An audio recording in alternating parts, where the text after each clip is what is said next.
O level ICT paper එකේ part 1 MCQ ගණන් දෙකක් තමයි මේ තියෙන්නේ. මේ ගණන් දෙක සම්බන්ධ වෙලා තියෙන මොකක් සම්බන්ධවද? විද්‍යුත් පැතුරුම්පත්. එහෙම නැත්නම් electronic spreadsheet.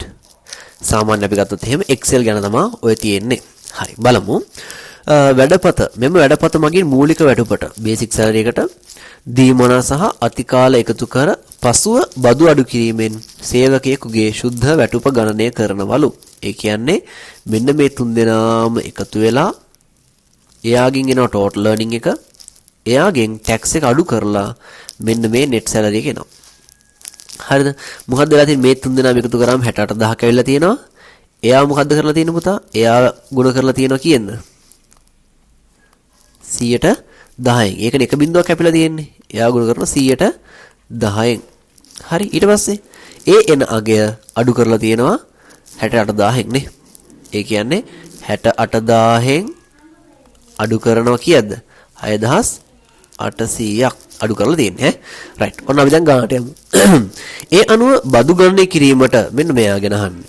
බදු ගණනය කිරීමට B6 කෝෂයට ඇතුළත් කළ යුතු සූත්‍රය. මොකද සූත්‍රය වෙන්න ඕන? හරි සූත්‍ර වෙනයි ශ්‍රිත වෙනයි. හරි ෆන්ක්ෂන්ස් ෆෝමියුලා වෙනයි. හරි එතකොට 68000 මොකද වෙලා තියෙන පුතා? 110න් ගුණ වෙලා. ඒ කියන්නේ B5 වල ඉන්න එක්කෙනා B5 කෝෂයනේ. B5 කෝෂයේ ඉන්න එක්කෙනාව ගුණ කරලා තියෙන 110න්. මේ බලන්න උත්තරේ කෙලින්ම තියෙනවා. B5 ගුණ කිරීම 110. ඔන්න එහෙනම් උත්තරේ ගත්තා. ඊළඟ මොකක්ද තියෙන්නේ?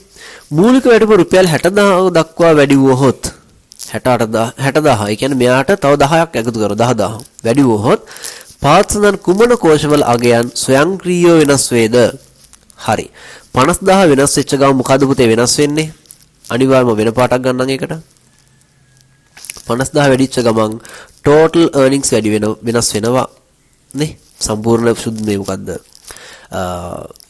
සම්පූර්ණ ආදායම වෙනවනේ හරි 68000 වෙනස් වෙන්න එපා 50000 තව 10000කින් වැඩි වුණොත් එහෙම ඒක වෙනස් වෙනවා එයා වෙනස් වෙද්දි 110 බලද්දි නෙවෙයි ටැක්ස් එකත් වෙනස් වෙනවා ඊට පස්සේ මොකක්ද වෙනස් වෙන්නේ මේ දෙන්න වෙනස් වෙනවා නම් අනිවාර්යෙන් සුද්ධ වැටුපත් වෙනස් වෙනවා නේ හරි ඔන්න ගණනය කිරීම 3 එහෙනම් වෙනස් වෙන්නේ කවුරු කවුද බලමු B5 B6 B7 එහෙනම් උත්තරේ මොකද්ද මේන් තියෙන උත්තරේ